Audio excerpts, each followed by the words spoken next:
Story 1. I went hiking to clear my head. Something followed me back. I'm not asking for sympathy. I just want to know if anyone else has seen it. Not just something weird in the woods. Not lights. Not a noise. Not a shadow that might have been a deer. I mean it.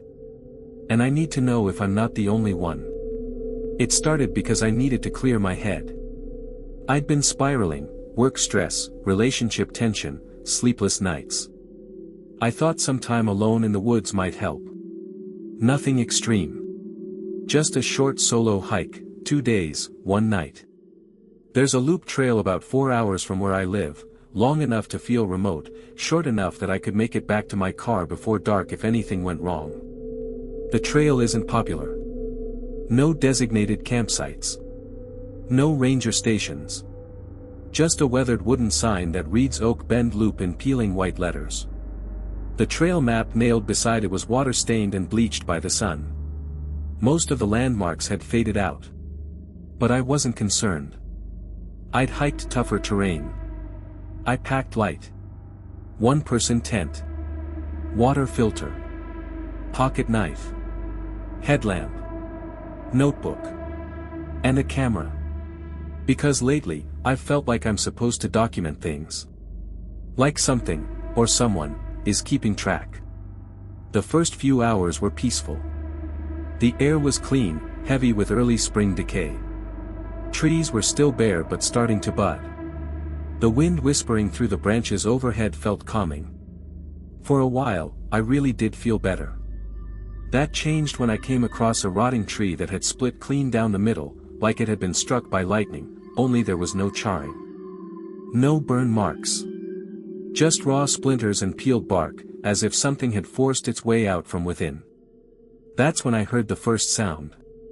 It wasn't twigs snapping or leaves rustling. It was the unmistakable sound of a hoof pressing into soil. Slow. Intentional. Close. I turned and scanned the woods behind me. Nothing. No birdsong either. No insects. Just the breeze, and the heavy sense of being watched. I kept walking. Not fast. Not slow. Just steady. Every 20 steps or so, I turned to look behind me. And then I saw it. Not clearly, just movement through the trees. A shape that looked too pale. Too tall. I told myself it was probably just a deer. But even then, something felt wrong. It didn't act afraid of me. And its neck was off, too long, like it had been unnaturally stretched. I picked up the pace. By dusk, I found a small clearing near a creek bed and set up my tent. I didn't bother eating. Didn't write anything in the journal. Just sat and listened. No frogs. No crickets. No wind anymore. Just the slow, measured crunch of something circling the edge of the clearing. I didn't sleep. I kept my knife close and my light off. Every time I turned in the direction of the sound, it stopped. Like it wanted me to know it was nearby, but not where exactly. Just before dawn, I saw it again, standing motionless between 2 trees. Its legs bent the wrong way at the knees. I blinked, and it was gone. I packed up before the sun was fully up and got back on the trail. But something was off now. The path didn't match the one I remembered from the day before. It curved differently. The ground sloped when it shouldn't have. I checked my compass, it spun once, then steadied, pointing northwest. The problem? The trail was supposed to loop east. Still, I kept moving. That's when I came across the remains. It had been a deer. Or at least, it used to be. But its body had been arranged precisely, legs stretched outward like spokes on a wheel, chest cavity opened cleanly, head missing. Its spine had been twisted into a spiral. And at the center of the spiral, a small pile of stones, neatly stacked. At the top, a single antler. Not broken. Placed. I don't know how I knew that. I just did. I kept walking. The next 2 hours were a blur. Every turn seemed to pull me deeper in, not closer to anything familiar. The trees all looked the same. My footsteps sounded strange, like they weren't echoing the way they should. Like the forest had too much space inside it. And then I saw the cave. Just an opening in the hillside. Nothing dramatic. No markings. No bones. But it hadn't been there the day before. I should have turned around. Should have walked away. But I had already passed the point of reason. So I stepped inside. It wasn't deep. Just a narrow passage through moss-covered stone, damp and cold, filled with the sharp scent of metal and moisture. A few feet in, I noticed scratches on the walls, long vertical gouges, for at a time. Like something had dragged claws down the rock. Then I heard it again. That hoof step. Only now it was closer. Behind me. I turned around. And it was there. Standing in the entrance of the cave. Too tall to be any animal I recognized. Too wrong in shape to be a person. Its eyes didn't catch the light, they absorbed it. Its mouth hung open, stretched unnaturally wide. No teeth. Just a ring of skin, like a second set of lips pulled too far. And it smiled. Not like someone feeling joy. Not like someone recognizing you. It smiled with purpose. I raised my knife. It didn't move. Instead, I heard it speak. Not aloud. Inside my mind. Its voice cracked like snapping branches underwater. You see now. I didn't answer. It didn't need me to. You see, but you do not know. I backed away. My legs didn't want to move, but instinct took over. I managed maybe 10 steps before it lunged. Not at me.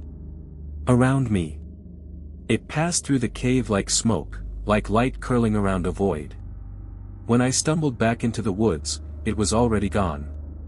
But something in the forest had changed. The air felt heavy and wrong. The trees leaned in, closer than before. My shadow didn't behave like it should. It bent toward the sunlight. I ran until I couldn't. Eventually collapsed near a ravine, shaking, struggling to breathe. My compass was gone. So was my knife. Just my pack, and my camera. I don't remember taking a picture. But when I got home, there was one photo on the roll. A blurry figure. White. Twisted. Watching. Antlers like fingers. Legs like broken stilts. And in the corner of the frame, etched into the tree behind it. A symbol. A ring of thorns surrounding a figure bent unnaturally backward. Smiling. I burned the film. But it didn't matter. Because something came back with me. I know this because last night, I woke up at 3:12 a.m. to the sound of hooves tapping softly on my floor. They circled my bed. Once. Twice. 3 times. And then I heard it again. Inside my head. You see. But you do not know. When I finally turned on the light. There were antlers hanging above my door. Still wet. Story 2. My uncle was laid to rest without his glass eye, and something deeply disturbing began after my dad inherited it.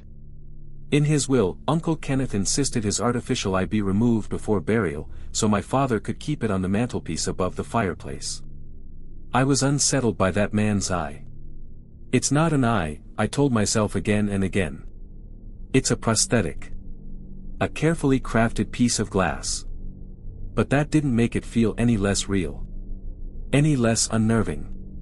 Even when I reminded myself it was just a hollow hemisphere with a brown iris. No matter where I stood in the living room, the awful thing always seemed to be staring at me. But I was right. It wasn't an eye. It was something much worse. My father had been mistreated by Kenneth, his older brother, when they were kids. Quite harshly, judging by the stories I've heard. Yet Dad never really acknowledged that Kenneth remained just as unpleasant well into adulthood. When I was young, Grandma's memorial gathering was held at Uncle Kenneth's house. Mom tried to help out by stepping into the kitchen to assist with food preparations. Kenneth reacted harshly, grabbing her arm in a way that left red, finger-shaped marks that lingered for days. I saw it happen from the kitchen doorway. I remember crying. Kenneth told me to look away, to close my eyes if I couldn't handle what he called grown-up disagreements. He often said I was too sensitive. To put it simply, Kenneth was a harsh man. He and Mom were never on good terms.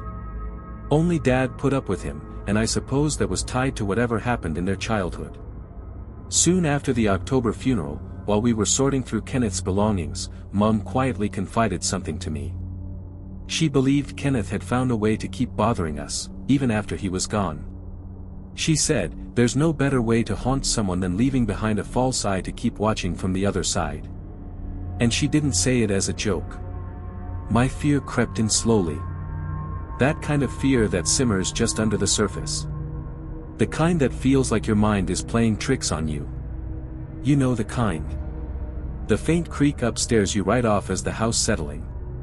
The tingle at the back of your neck that must be a cold draft.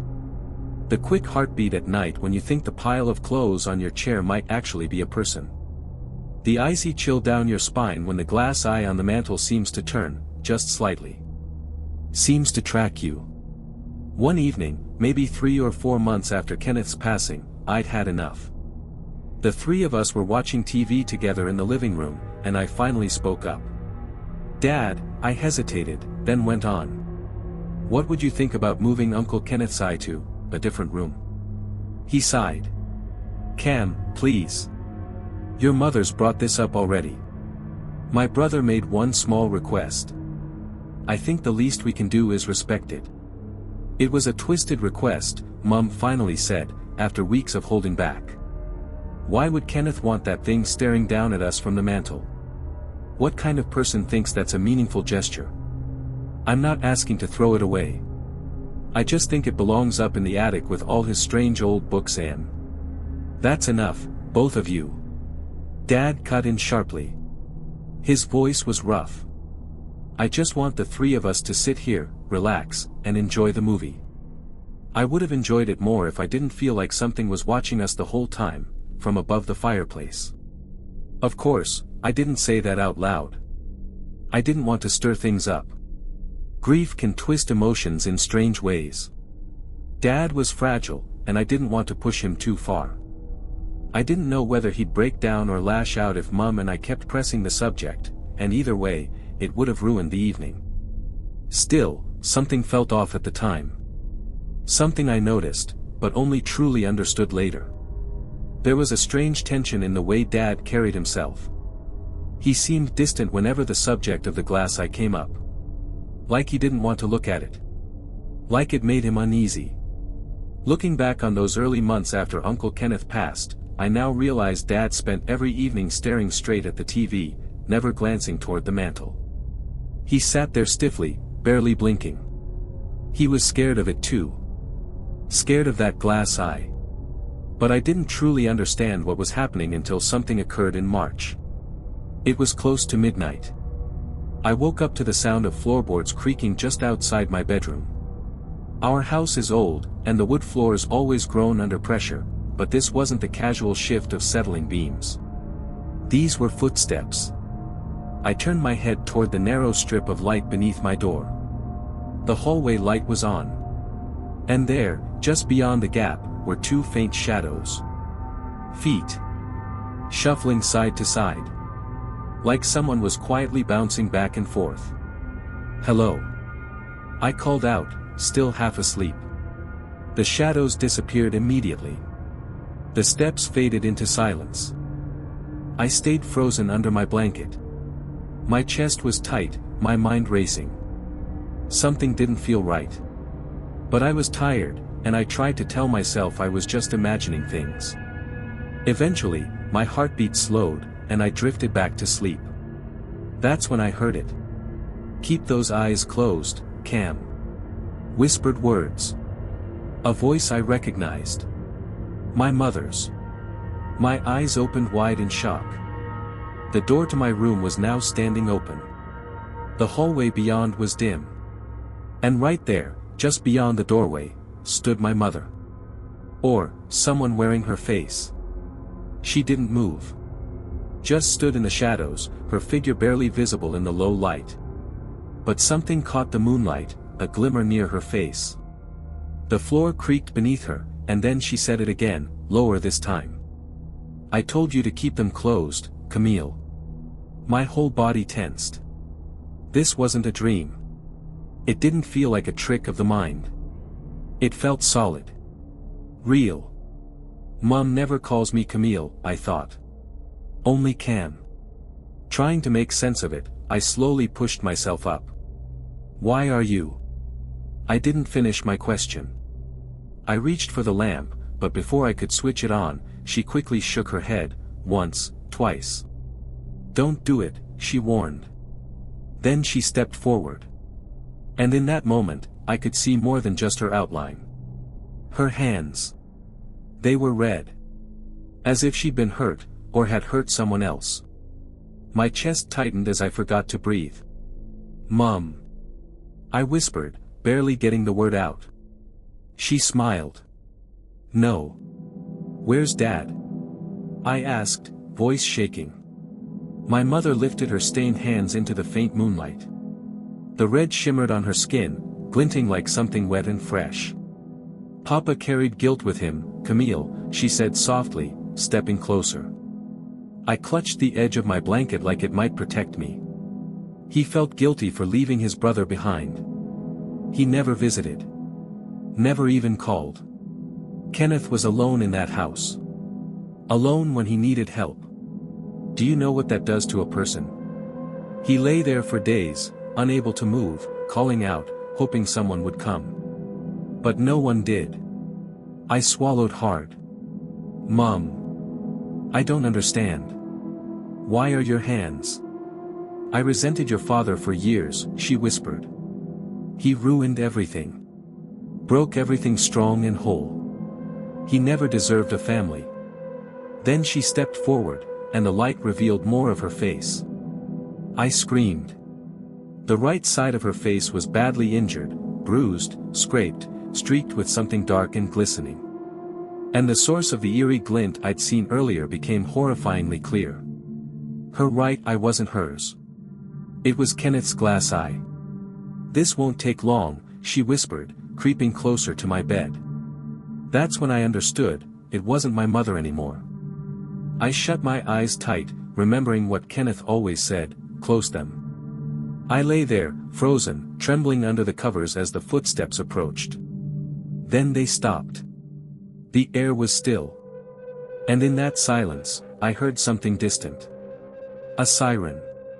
The figure wearing my mother's face let out a low, displeased sound, almost a growl, then turned and ran. I heard bare feet racing across the floorboards, then down the stairs.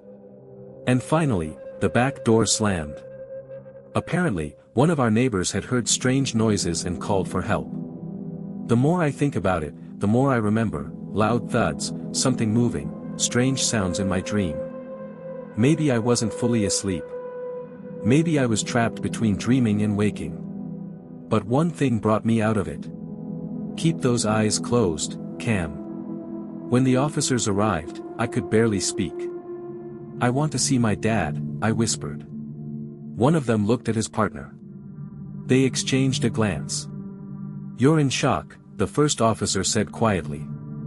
I don't know how to say this again. Then the second one stepped forward. Camille, your father has passed. And suddenly, everything rushed back. The noise. The fear. The red. So much red. I broke down. Crying. Screaming. Words came out that didn't even make sense. That whole night is blurry in my memory. So are the weeks after. I want to tell them the truth. That it wasn't really my mom. That something had taken her, something that came back through that glass eye. But if I said it aloud, they'd think I'd lost my mind. Maybe I have. How did he come back? Is she still alive inside that body somewhere? Or is he fully in control now? And the scariest question of all. Is he done with me?